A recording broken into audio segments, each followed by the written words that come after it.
Good evening and good to have you with us in this edition of the Urban Debate. Viewers, tonight we start with an extremely important conversation about your privacy and mine, and to what extent does it need to be safeguarded as government after government and authorities cite the pandemic as the reason to access our information repeatedly, whether it was the Arogya Setu controversy or the special app that few of the governments, including Kerala, started to track COVID patients. The right to privacy has come under question. Tonight, there's another example. In the state of Kerala, the state DGP has issued a circular asking the policemen to use call data records, to retrieve the call data records from BSNL, Vodafone and other companies of COVID patients, and to track down the people that these patients came in touch with using this information. Now, the Kerala Chief Minister says law enforcement agencies can collect such details. This is the best means for contact tracing, and that the data will not be used for any other purpose. The same Kerala government that raised questions about the Arogya Setu app is now saying it's all right for every district officer, rank of a DCP or an ACP, to access your and my call records if we test positive with COVID, so that they know where have we gone, who have we spoken to, and accordingly trace people who may have come in touch with us. Now think about it, viewers, and tell me what you think.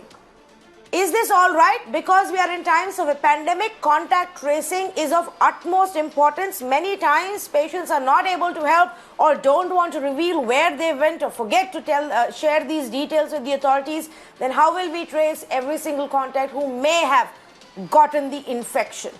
But let me tell you, what is the law when it comes to accessing call data records by our authorities on occurrence of public emergency or interest of public safety, if deemed necessary for sovereignty, integrity of the country, for security of the state, friendly relations with foreign states, for preventing incitement to commission of an offense. These are the reasons stating which a policeman or any other authority investigating something can ask for call data records. Usually it's done in criminal cases or cases of terrorism. Kerala is, by the way, not the only state and not a new decision. We understand Karnataka and police in Karnataka has been doing this also for several weeks now. We don't know if other states are also using the same method. The simple question is this really required to know who did I call every single day for that period of 1 week? Where did I go? What is the location on my mobile phone really showing? Where have I been spending my time? Is it necessary in times of a pandemic being the operative part? Without wasting any time, let's say good evening to the panelists who are joining us right now. Mr. Tom Vadakun, spokesperson for the BJP, Pavan Duggal, cyber law expert with us this evening, Mr. Shankar Bidari, former DGP for Karnataka, with us this evening, and Vivek Srivastava, leader for CPIM, joining us this evening. Why is it necessary, Vivek Srivastava, to have this kind of a setup? There are already existing apps. Why do we need to access call data records? See, it is the question of intentions. And all I'll say is that if the intentions are good and the intentions of the government are clear, then you do not misuse these kind of things. At times it is very necessary. Security threats are there. There are so many other times when you need to supervise things and the country is going through bad times. So the governments of the various states and even the central government at times needs to monitor the activities of certain people and individuals. However, there has to be a procedure for it. You cannot have a free-for-all. You cannot do things just at your discretion. There should be no feeling of a political vendetta in it. Okay? So if those things are taken care of, I don't see anything wrong in that happening. It needs to be done and it should be done regularly. There's nothing wrong in it. That's what I feel. No, so how do we know that? Who's going to tell us? If this was a BJP government, would you have had the faith? See, every opposition party, including yours, went to town over the Arogya Setu app. No, so then Vivek Srivastava, that's very convenient that if the left is doing it, we should just assume everything's fine, you will do it right. And if the BJP is doing it, it's not. Absolutely not. Absolutely not. There has to be the same rules and the same even playing field for every political party in the nation. It's a healthy democracy, and you cannot have different rules for different people. Number one. Number two. See, if there is a selective procedure which is very strict, the reasoning, the way of doing, the person you are trying to follow up. I mean, that has to be clearly defined by the authorities which are doing it. Now, if the authorities are not doing it, it is like trying to say that, a particular department start becoming corrupt. So that is a different thing. But then if a particular department is doing it, the procedure has to be clearly defined, and that is where the debate should be. That what should be the criteria of actually going in for this? We never debate on the criteria. We debate on, sometimes it is the Kerala government which is doing anybody it. who Sometimes tests it is the positive for Karnataka government COVID. which is doing it. The Home Minister is also doing it. Let me be very clear, even the Home Ministry is doing it. There was also a debate on your channel and probably on your sister concern channel also, in which WhatsApp could be hacked by the government and a particular software was made in Israel which could be accessed only by the various government agencies across the world. So now, even your WhatsApp is not very safe. So there are privacy issues. Nobody is saying it. But then, if we debate on the procedures which need to be followed, when this kind of an adjustment has, that's what I'm talking of. So, it is the procedures that matter and not the government. Let's How not is accuse it the adjustment? government, Tom Vadakan, is it okay? Is it okay in times of a pandemic to do this for police officials to access every COVID patient's call data records? We're not just stopping ourselves at health information or just a Bluetooth location. Now we want the call data records. The procedures are very clear on this. The judgment in the year 2017 in the case K.S. Puttaswamy versus the Union of India case, it was very categorically stated. The position was clear. And I think there was no doubt about it. And as to the question of the Home Ministry, has in the year 2016 has given out a clear guideline. If you want to seek the CDR, Section 92 of the Code of Criminal Procedure and Section 5, Section 2 of the Indian Telegraph Act 86, and the laws are very clear, so there's no confusion about it. Now, the question here is not so much as it is said that this is all a medical emergency. My question is very straight. Now, a company called Galaxon, I repeat the word, Galaxon, is a private entity, a paper tiger, which the High Court of Kerala had pointed out has no right to have the server outside the police establishment. They wanted it. It was stopped by the High Court. Subsequently, the CAG came into the picture and said this company, Galaxon, is creating a loss for the exchequer. It is this very company for last 1.5 years have been assisting the cyber establishment of the police. Now the question is, it is not the cyber or the crime or the police section that we are worried about. It is this stark outsiders who are peddling with such information. Let me tell you something more. There's a company called Springler. The health department had hired them. Data from them was about COVID patients was all available with them. And what business are they in? Data collection, and they sell the data. Now, that being the case, we are worried. It is not about the police that we are worried. It is about the privacy infringement that is following. Now, it is not a question of A state doing it or B state doing it. It is categorical that in a criminal case or somewhere where the national integrity or there is some attack on your sovereignty, there is license to go ahead. That's about the state. Procedures are very clear. But if an attempt is made at profiling, that is the worry.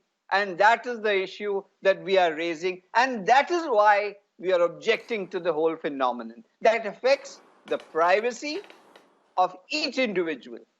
Having COVID is not a crime. But so is If that could have Karnataka. been, Mr. that's Vadakkam, precisely so what is I'm saying. Karnataka police. Then If it is a criminal investigation, if it is about the right, the perpetrators of riots, well, that they are justified. If it is a medical thing, then the same questions will be asked. But my question is, when a company like Galaxtron, a private entity, they have been indicted by the High Court and said they have no business moving out the server, police correct. server, from the police premises. Then comes the CAG. Again, there's an indictment that if you give it to them, there's revenue loss to the government. Now tell me what's going on in the state of Kerala.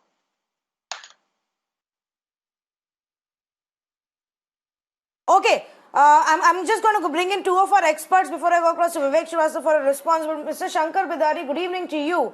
We understand when, for criminal investigations, serious issues, there is a procedure, you have to maintain records, you have to get permissions to access anybody's call data records. But can we make it this widespread? On a daily basis, states like Kerala and Karnataka are registering over 1,000 cases. Are we going to access call data records of over 1,000 people and then their contacts, and further, where do we stop? Number one, first of all, let us forget right, left and center. We have to face this pandemic as Indians together.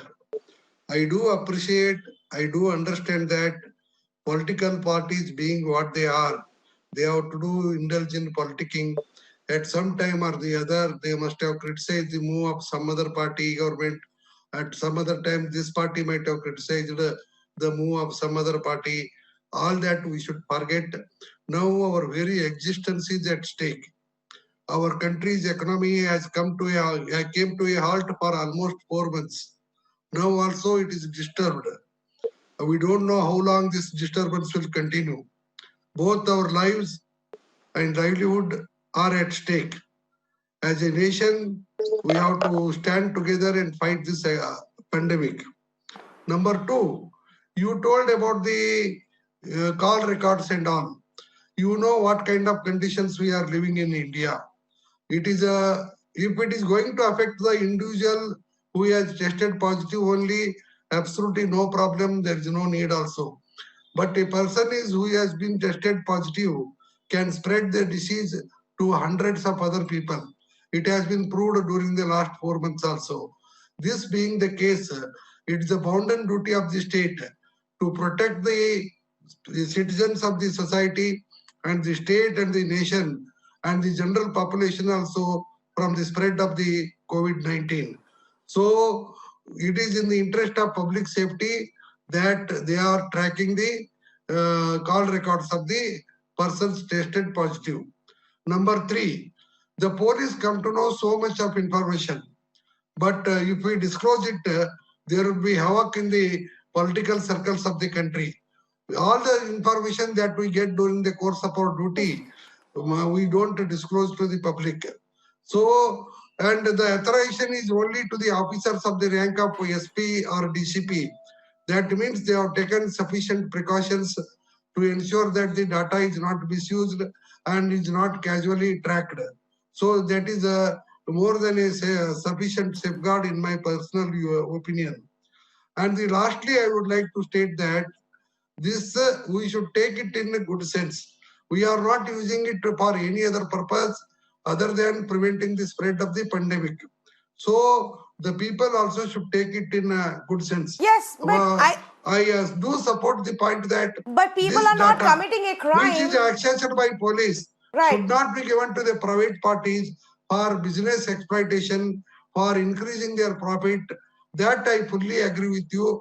To that extent, precautions will have to be taken before parting with this data with the private agencies. Yes, and To I that don't extent, know, I Mr. support. Bidari, when we start accessing call data records at such a large scale, 1,000 cases being reported every day in each of these states, how are we going to ensure that each single official who's getting access to this data is going to follow the law and not share the information or misuse the information? Now, let me give one example. And this actually happened in the state of Karnataka itself, where a patient had tested positive from Davangere, and he was told that his results will come 3 days later. But he says he never got a call 3 days later. He kept waiting for the test results information to come from the health authorities. The friend that he was in touch with and kept talking to about his state, that friend got a call from the health officials to say that this man has tested positive and you should also check yourself. When it was asked, how did you know, how did you get my number, how do you know I'm his friend, these officials then told them that the police gave us. They have the call data records. That is when our network reporter started looking into this issue in Karnataka and found out it is a widespread practice that the police is accessing call data records. Sometimes they say that the patient is not reachable. Sometimes they say they don't give you the information about where all have they gone. So we have to use these methods. Pavan Duggal, is that even fair, ethical or legal without informing people using their information in such a manner? Such an approach is neither ethical, nor fair, nor legal. In fact, such an approach is in gross contravention of not just your fundamental right to privacy under Article 21 of the Constitution of India, it's a gross violation of Section 69 of the Information Technology Act 2000, under which you can potentially do surveillance or monitoring, but that is on certain specified grounds. Now, the fact that you have suffered COVID-19, already this fact has accompanied with it my sensitive personal data, because it has details pertaining to my medical records, my health records. So first and foremost, you're dealing with sensitive personal data.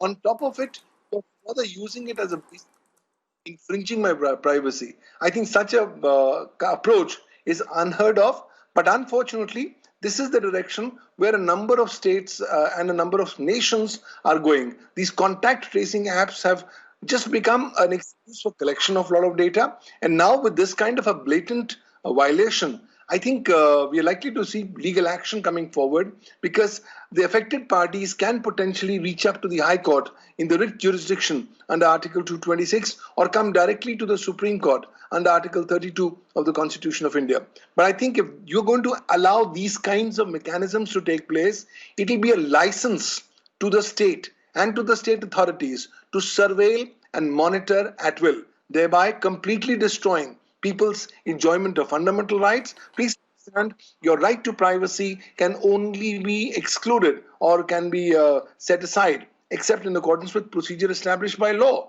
Now, there is no procedure of law which allows either the police or any of the police agencies to go and monitor the CDR records on the ground that you're COVID-19, and because we want to do the benevolence good of the other members of the population, we are doing that. Unfortunately, that's something that the law is not permitting, and in case if this still continues, it's a classical case where legal action should be taken before the High Court or the Supreme Court. The argument from the other side, Mr. Duggal, is that, well, this is for public safety. We are trying to contain the infection, which is why we are using this method. But then please understand, public safety is not one of the grounds under which you can surveil upon under Section 69 of the Information Technology Act. Because today when you are taking these call records, these are electronic records, and therefore there's a particular procedure that's set up. Further, you also have to have written permissions. There are certain that checks and section is not valid here. Well, the question is that section is perfectly valid primarily by virtue of section is not valid over here. No, sorry, sir. This world is going through a very different kind of a crisis, and India is number one in the number of COVID cases across the globe. It never happened before. Your laws and your bills were not passed, and this was not the condition. So the court also has to see in what perspective things are being done. There are people in this nation who have COVID and they are not declaring it.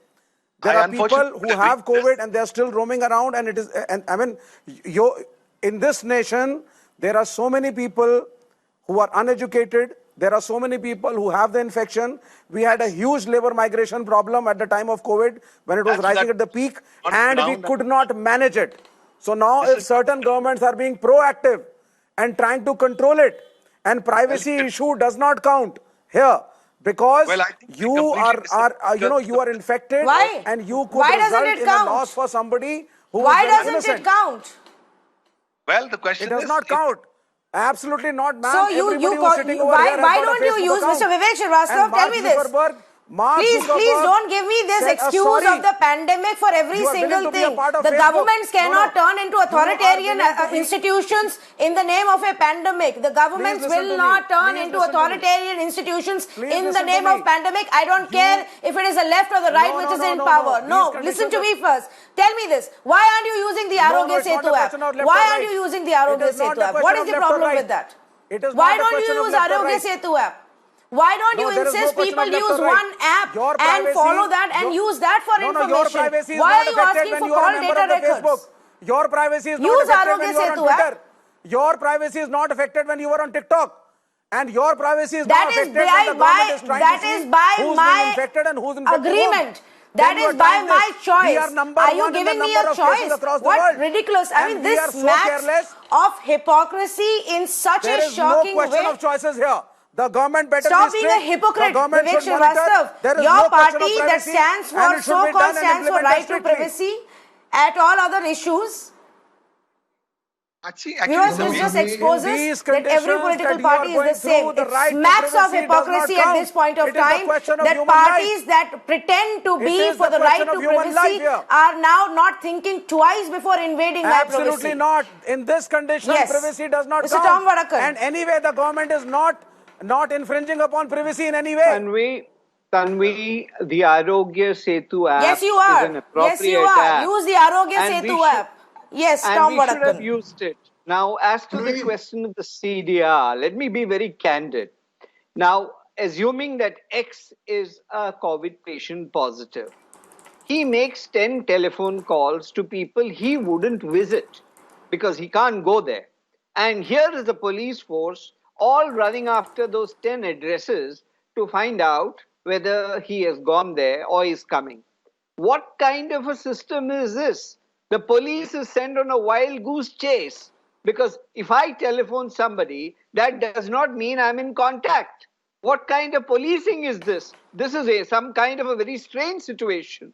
If I've gone and met, there's the GPS, there's the Arogya Setu, you can easily identify the movement of the person. But here I make a telephone call. What are you trying to do? I mean, I make 10, 15 calls a day. No, so let me break this down for our viewers. Let me just break this down for our viewers. 1 minute, please. Let me just break this down for our viewers. The Arogya Setu app have been number one in the has, number of cases. 1 minute, Mr. Vivek Srivastava, I think you keep forgetting that this is mirror now. Your yelling is not going to help. You can't be yelling over top of each other. Now, please listen to me. There is already an existing app that nationwide people are now using. Cases have gone to court over it, and Arogya Setu app is being used. On top of that, Kerala government insisted on bringing their own app for petty politics. So what happened to your app in Kerala? What happened to your app? And please explain to me this. I want our viewers to think about it. Why could not you control it? Why could you not control COVID? Can I just speak to my viewers, please, without getting interrupted? I will not have this kind of yelling on my show. Vivek Srivastava, please learn to listen to other people. I will not have this unnecessary yelling on my show. The location is what is required for contact tracing. All right? Why do you need call data record for it? Why do you need to know who I spoke to at what time? How many messages did I send? How many calls did I make? How many calls did I receive? Where is that person? To what number? How is that relevant in tracing anybody? You want to find out my location, where I went, which area, if it was a public place and people got exposed to it, all right, use the Arogya Setu app, use the location. Mr. Bidari, isn't that the essential point, Mr. Shankar Bidari, to find out where a person may have gone? Why is it important to know who the person may have spoken to? Be a little cool. Let us consider the all aspects. Let us consider in a calm manner. Number one. Number of cases in Karnataka that are being reported every day, that is the new cases, is more than 6,000 now. and number of cases that were reported during the previous day was more than 69,000 or almost 70,000 in the country. It is not a matter of pleasure. It is not a matter of profit. It is not a matter of gain for the policemen to trace the call records of so many persons. It is a big burden on them. They are shouldering this burden at immense inconvenience and suffering to their personal lives and their families, and they are discharging their duties. You must appreciate that. Another thing is that now the point I appreciate that the fundamental right is being violated, right to privacy is being violated. We should go to High Court and Supreme Court when your very existence is threatened, when our entire society is threatened, when the entire society is facing the danger of being wiped out from the face of the earth. Where is the question of privacy? Where is the question of fundamental rights? When you are no longer going to exist, where is the question of fundamental right? Please understand the things in proper perspective. Police are not going to gain anything. They are doing their duty over and above their call of their duty. They are going to save the society, to assist the society. What use that information will be up to the police? Only one precaution I appreciate. It should not go to private hands for exploitation. It should not be exploited for the sake of the profit. No, That but why? I don't certainly agree. understand. That precautions people should take. Mr. Otherwise, Bidari, I understand the sentiment you're talking about, but you are asking us for a very big trust here. To say that every single official who accesses this will not abuse it is a very big thing. On top of that, the Kerala government itself promised the High Court when the previous controversy happened for the app. 1 minute, sir. When the previous controversy for the app took place, the Kerala government told the High Court, from here on, we are going to take the consent of the people. Is the consent of the people being taken in every single case now? Are they being told that their call data records will be taken? I don't understand. One thing I would like to tell you, already the process is quite cumbersome. It is not going to be easy. And one police official committing mistake of tracking the call record of a person even before he was tested positive, it is an error. It is a fault. It is a mistake. I do accept. He should be dealt with. Instead of dealing with the entire system for the fault of one person, you should not track or you should not disturb the entire system that is working. We should always think of the larger good, larger benefit, larger prevention of the harm to the society. With that intention, we should improve. I don't say that there will not be any violations, there will not be any mistakes, and even I accept that there will not be any mischiefs. But those stray cases should not influence our general decision. Those stray cases should not influence our public policy. Those stray persons who indulge in mistake or mischief should be dealt with firmly, and our police system and our society, our government is capable of dealing with them. Okay, let me just bring in Pavan Duggal as well. Pavan Duggal, the argument that's being made by the other side is that this is essential because people don't listen and they travel and spread the infection. My question to you is, call data records give so much more information than just the location. It's telling you who I'm calling at what time and how many times. Is all of that really required? Aren't there other ways of tracking a COVID patient's location? There are a number of other ways. First and foremost, this entire approach is unwarranted, is against the law. Merely shouting to say that the law is not applicable to you is nothing but closing your eyes to sunrise. The fact remains is, in my recent book, New Cyber World Order Post-COVID-19, which is up online, I've actually argued that the states are increasingly getting more powerful and they will start using these contact tracing apps and COVID-19 as a mechanism for just going and trammeling upon people's liberty. So just because there is COVID, we are saying that, look, let's put the Constitution and our... That kind of an argument is clearly unheard of. If you really want the location, you can please follow the process under Section 69, but you can't say that I'm not going to follow the law of the land. Yes, the law does not apply to me. The Supreme Court judgment does not apply to me because it's COVID-19, and COVID-19 gives me the blanket kind of a license to do whatever I want to do in terms of trammeling upon people's liberties, civil rights. I think a far more holistic approach, while the interest of the government is well taken, but at the end of the day, there has to be a golden mean balance between the sovereign interest on the one hand and the enjoyment of civil liberties on the other. And if you really want to put such restrictions on people, there is nothing stopping you from getting a law. If you can do it by a procedure established by law, get a law passed by state legislature or by the parliament, and then go ahead and do that. Of course, that law may or may not be challenged. It's a different issue. But you cannot bypass the mandatory fabric of the Constitution under Article 21 and say, look, COVID-19 means it's a wild, wild west. I am in complete control. I will do what I want to do. And the citizens, I do not even care. I think that mindset is very, very dangerous and needs to be quickly arrested, because otherwise this mindset could really go ahead and spread on to other areas, which could make the very rule of law principle being in potential danger. So I think we need to have a holistic approach. Let's not argue for the sake of arguing of India, but also ensure that the constitutional freedoms and the liberties of citizens are also adequately protected while we work together unitedly in the fight against COVID-19. Yes, absolutely. I don't think there are any doubts that we need to fight this together. But I believe that the government is also missing the point when they use these powers in such a manner that this will only bring about a bigger fear in the minds of people. They're only going to think twice before now revealing whether or not they're COVID infected or they're showing more symptoms. Already there is a stigma attached that we are trying hard to get rid of. On top of that, if you let them know that their entire call data records will be with a bunch of police officials of their district, of their area, they're going to be even more uncomfortable. A pandemic is an unprecedented situation, yes. We brought in the Disaster Management Act to deal with it, yes. We may have to take certain new steps, yes. But does that mean that we forget all laws, fundamental rights and duties of our country, what the Constitution gives us as our own civil liberties? No. And any government who tries to do that should be stopped at that point of time.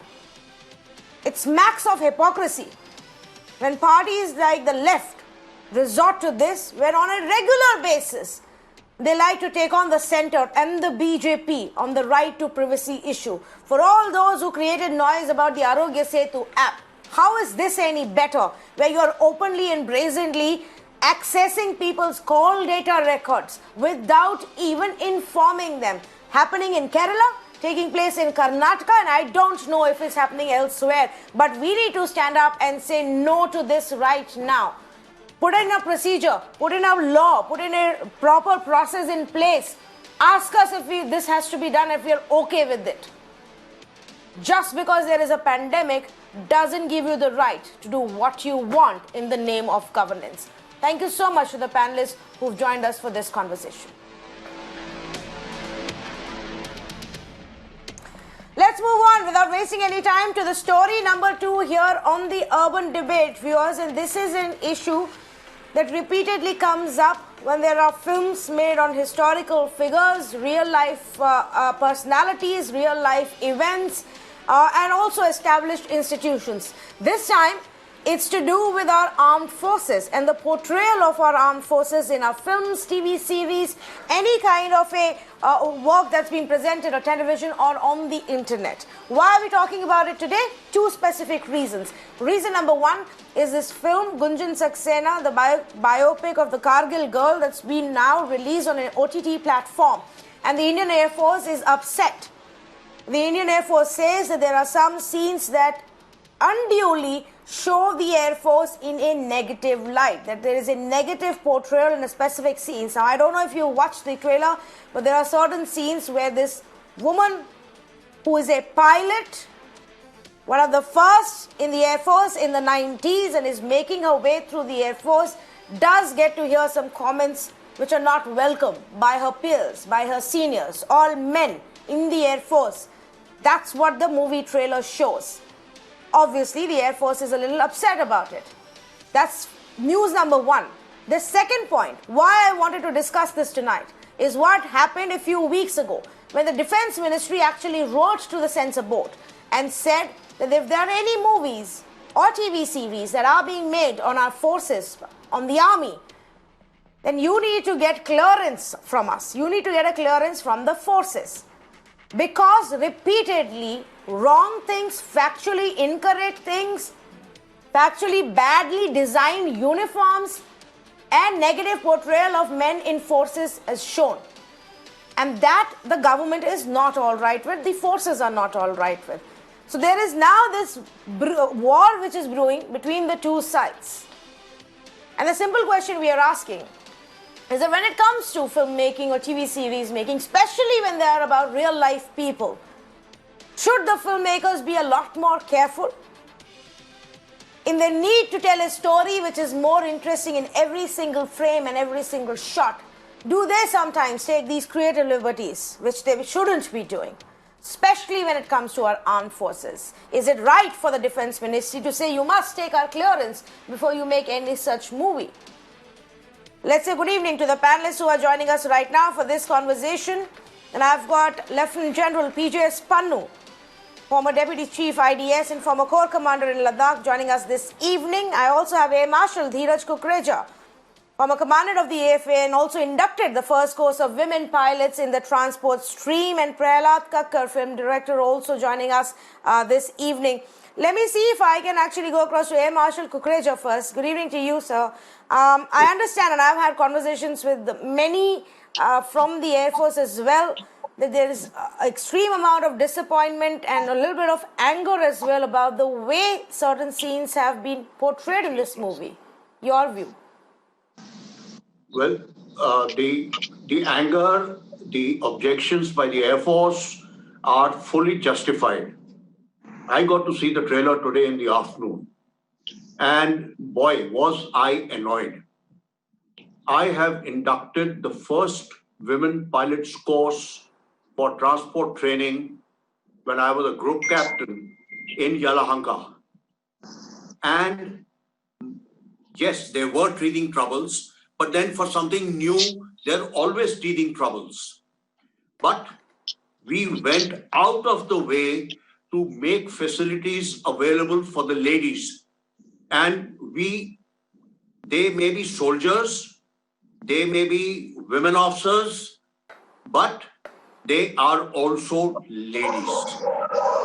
Okay, so we have to treat them accordingly. And no way, absolutely no way that anyone in the Air Force uses such language, such dialogues as has been portrayed in the movie.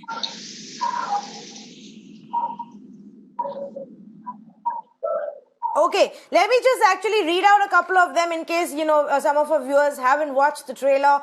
There is one scene which I'm sure was objectionable to many, where the male officers are commenting to pilot Gunjan Saxena, and they say, if you want to join the Air Force, then become a soldier or else go back to the kitchen. Our duty is to protect the country, not give you equality. To maybe say that we're not going to spend time here making you feel equal to us. We have bigger issues to deal with, which is to protect our own country. And this is, remember, the larger story revolves around the Kargil war. That's the setting. There is a second scene which is about Gunjan Saxena getting late or reporting late to duty. And then she says she got late because there was no changing room available at the base, at that air base. The senior officer tells her, you could have changed on the tarmac. This isn't really a place made for women, made for any woman. Now, Air Marshal, if I can ask you on that, this could have very much been a real incident, because before that, not too many of our forward bases perhaps factored in women pilots or women fighters, and perhaps didn't have the infrastructure for it.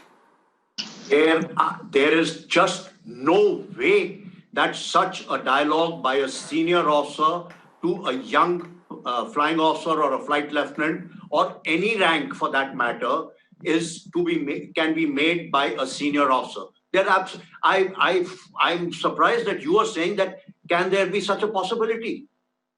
There is no way. Even a journalist who comes there, a lady journalist, we go out of the way to make them comfortable and give them their due privacy. This is not on. Absolutely not on. Point well taken. Yes, I asked this question to you, Air Marshal, because any common man who may be watching that movie at some point would probably assume that during wartime, maybe this thought didn't occur. So thank you for clarifying on that. Prahlad Kakkar, do you believe that perhaps some introspection is needed, especially when you are, making biopics or stories about real incidents and real people? One has to be very careful about our forces. No, not only that, it's a very sensitive issue. And I think all of us, when we shoot with the forces or we take facilities from them, or we are actually showing the war scenes, we always take help of a officer, and they are always with us on the unit, especially when we're shooting back in terms of accuracy of uniforms, accuracy of the way you conduct yourself. But having said that, you see, what this film is really all about is the first time a female pilot is inducted into the Air Force, and very unwillingly by the Air Force. Let me tell you, because I remember reading about it, I remember a very senior politician, female politician, actually turned on and twisted some arms and said, give her a chance. Because the Air Force said that we are not equipped and we are a professional body. We are flying a machine which costs anywhere upwards of 200, 500 crores. We cannot afford any bit of unprofessionality. We have the whole thing is equipped for men, and we can't start making accommodations for women. But they were still interested to let her in, and she did not expect any favor. So what the film is really all about was the fact that as a woman, she was stepping on a male domain, and that male domain was trying to hold its territory and saying, listen, girl, this is not for you. You do anything else. You do a desk job, you do a ground job, you do a ATC job, but don't come and be a fighter pilot because it requires a great degree of professionalism. Now, the fact was that she was determined to do it and she did it. And that's what the story is all about. So even the Air Force and the services at such time have to take into consideration the fact that today, after that first Gunjan saxena incident, they have become far more amenable to having female pilots because of the example that she set. She did everything that the men did, and as a woman, and she still managed to get her wing. Now, that struggle to get to a place is what films are all about. The films are all about inspiration. And the film is all about inspiring young ladies to turn around and say, hello, there is no such thing as a male domain and nothing is satisfying. If you're willing to take the knocks like everybody else is, because believe me, as a young, YO, you really get rugged, not only during training, but also when you're doing your pilot training. And there are no concessions there. And a professional body like the Air Force does not make concessions for women. And I'm absolutely okay with that. I think there is no problem with that. That why should you make concessions for a woman? Suppose she pranks the damned aircraft because you made concessions for her. Who's going to be responsible? Okay, let me also read out what the real life Gunjan Saxena had to say about the on-air portrayal and this entire issue. Well, she said that the Indian Air Force is at the core and heart of this film. It is the very training of the Indian Air Force and the strong ethos of the Air Force which really gave me the courage to do all those extraordinary things that I could. Right. Not Absolutely. only me, I think it is the strong values and rich culture of the Air Force that is really the driving force behind all the women officers from all different branches of the Indian Air Force who served or are still serving in this organization. Yes, as a commercial movie or a work of fiction, this film has creatively tried to capture my story or my journey, but what cannot be denied is that even in this film, the doors did open and the opportunities were given. General Pannu, do you agree with what Prahlad Kakkar is saying, that if the larger intent is to really show how Air Force opened the doors and gave opportunities to women, flyers, pilots, then fighter jet pilots, there will always be initial teething issues, and that's perhaps what was shown. Thank you, Tanvi. Yes, it makes a lot of sense in the light of what is being said. But I want to take this debate a little farther back into the history. This is a cultural issue, and it is not an Indian issue really. It is international. There is a gender issue, a gender parity issue all over the globe. In the United Nations itself, there is a gender unit which constantly looks into equal opportunity and the treatment of women when they work in the headquarters or also in the field area. Traditionally, men folk are seen to be protectors of women. You look at our own culture, a sister ties a rakhi to a brother. And it basically is looking for protection. And this is how culturally we have got evolved over a period of time. The culture at home, the culture in the village, and our society actually translates into our culture in the work.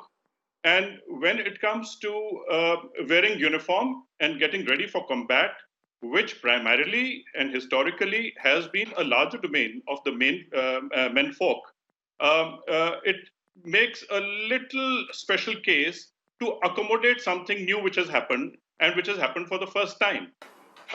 I was talking to an instructor who was given the responsibility to train and induct the women officer into the Indian Army. They had no idea there was no female instructor. All men had to train women. And initially they were very, very sensitive and they were not very sure whether they will be able to keep up physically or in all the combat training roles and then evolve to become the fighters of the kind today we think that they can or cannot. Well, that is another debate that we are having. But over a period of time, the whole cultural evolution has happened. And I think today, if you show a movie which was dated about 20 years back, because women officers really started coming about 30 years back, late 80s. And if something had happened about 20 years back, we are now trying to make the current generation believe that some bias is there which is not there today because evolution has happened. But even if you go back to Kargil days, language spoken, certain way a lady officer was looked like, I really refuse to believe that the culture in the military allows to be spoken to a lady, forget about a lady officer, in a manner as some of the scenes have shown.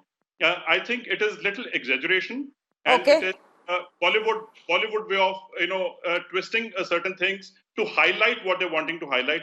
I think certain things have got over highlighted, and certain things. But let me ask you this question, General Pannu. I understand, just to take the point forward on what you said about, our culture, our mindset, and that we are still evolving. For example, even now when the case was on, and the defense ministry on behalf of the army said, well, we don't want women in forward posts because it's going to get difficult for the men over there. That's the same culture that we're talking about. It needs to gradually evolve. But why do you say that nobody is going to speak to a woman like that? She's a soldier. If she's flying, she's under training, and she's learning, but she's making mistakes, her senior should be yelling at her or treating her the same way as he would do to a male pilot, isn't it? Why should we why should we feel that's negative portrayal? She's being treated as a soldier, whether she's a man or a woman doesn't matter. I think, Tanvi, you have to pick and choose the scenes that we are referring to. If you're referring to somebody who's been mentored as, under training to be a good pilot, well, those scenes are very different. But then to have a gender biased, remarks which are unkind just because she's a lady, I think my reference is to that if you can't become a soldier and go and pick up a bail, I think those are very unkind and very unacceptable kind of remarks. General Pannu, I got your point. All right. I got your point.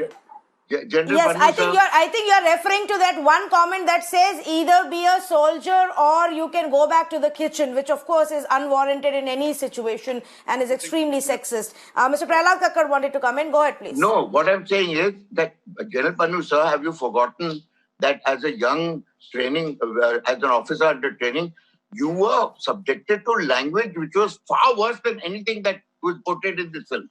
I mean, come on.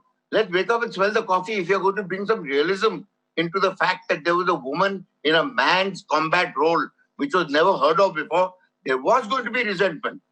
There was going to be a fact that she cannot cope up. And then there was also going to be a fact that, okay, let's see how tough she is. And let's put her through the grind. So what if she's a woman? I mean, if you're putting the men through the grind, she would have to go through the grind. She's going to fly a 50 crore aircraft with the men. And the enemy is not going to make a difference and turn and say, please, man, we are not going to shoot at you. May I? Yes. Yes, sir. Okay. Yes. Before I go to Air Marshal Kukreja, General Pannu, do you want to respond to this? And then Air Marshal Kukreja. Tanvi, a lot of movies have been made on the military training. I'll take your mind back to Prahar, where they're all male, members going through commando course. Look at the language spoken there and how tough they are. But having said that, it doesn't that now that you have a lady in the uniform, you have to speak differently. You can just about speak the same way. I don't think that is the point of debate. The point at debate is the gender differential and not how the training is conducted. If we start going back to the language spoken in the training and the way the training is conducted, I think we are talking about something totally different. We are talking about gender differential in training. And I think that is the debate that we have to address. That is the point that we are talking about. Precisely. So, actually, let me move a little ahead of that. If you will allow me, and Air Marshal Kukreja, I know you want to make a point here, but as I come to you, let me actually take it a step further and say, well, this is one example. There have been others in the past. There have been issues about the kind of facts that were portrayed, even in movies like Border. There have been issues about the conduct of officers which are portrayed in certain TV series or films, including the uniforms that are worn with them, the medals that are shown, and the symbols that are used, and all of that. The larger point that the Defense Ministry is making right now is take our clearance. Do you think that's a good way to go forward, Air Marshal Kukreja? Absolutely. There has to be an expert who is attached to the film unit. Correct. Whilst they are shooting. Otherwise, you have all sorts of uniforms, stupid-looking uniforms, which the security chap of societies, of houses, of office complexes, they are the ones. Those uniforms are put onto so-called actors, if I may call them, the movie stars or the TV stars. Those chaps wear those stupid uniforms, wear the medals upside down, wear the medals the ribbons instead of on the left side of the chest. They wear it on the right side. They wear it above the nameplate.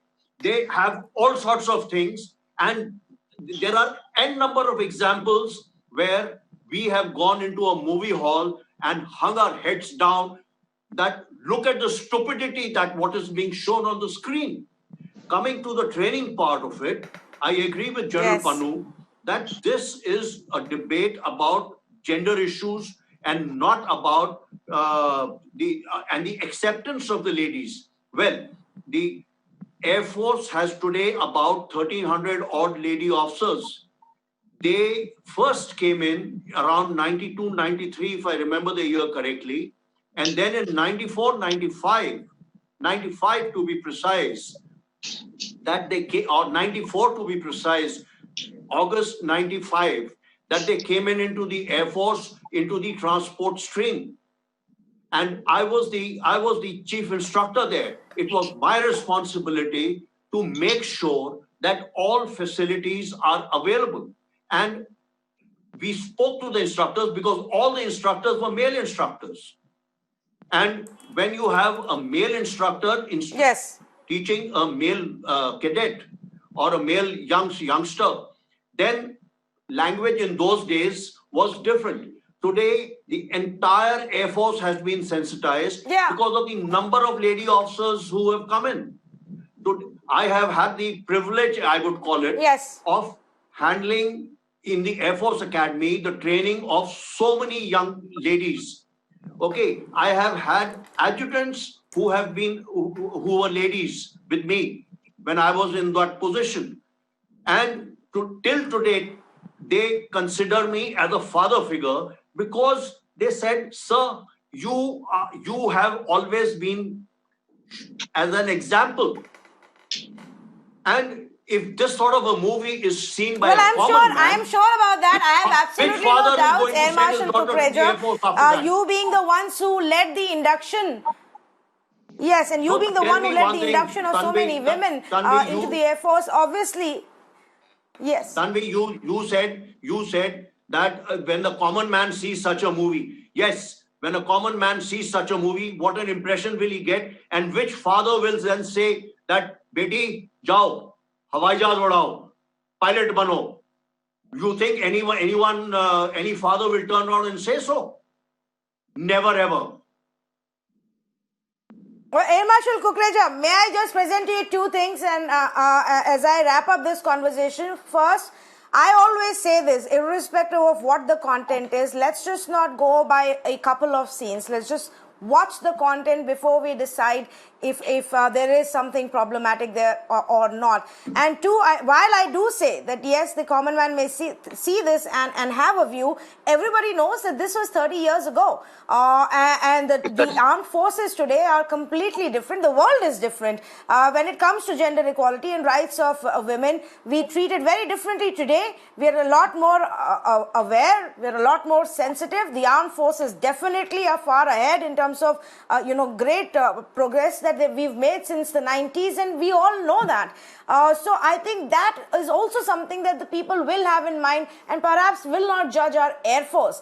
I don't think that will happen. People in our country have a lot of respect for our armed forces, whether it's the Army, Air Force, or the Indian Navy. But thank you to all three of you, gentlemen, for speaking to me on this conversation. The debate really continues if the armed forces should have a say. Maybe when it comes to facts of a case, factually correct things and portrayal of our uniforms or battles and battle lines, perhaps there the filmmakers need to be a lot more careful and consult the experts, and so many of them are available to help you out when you make a movie like this. If you are showing a true story, you might as well ensure you do a good job of it. But we don't know what Gunjan Saxena movie really has to show. Perhaps we need to watch the full movie before we raise further objections. Thank you so much to all of our panelists for joining us on this conversation.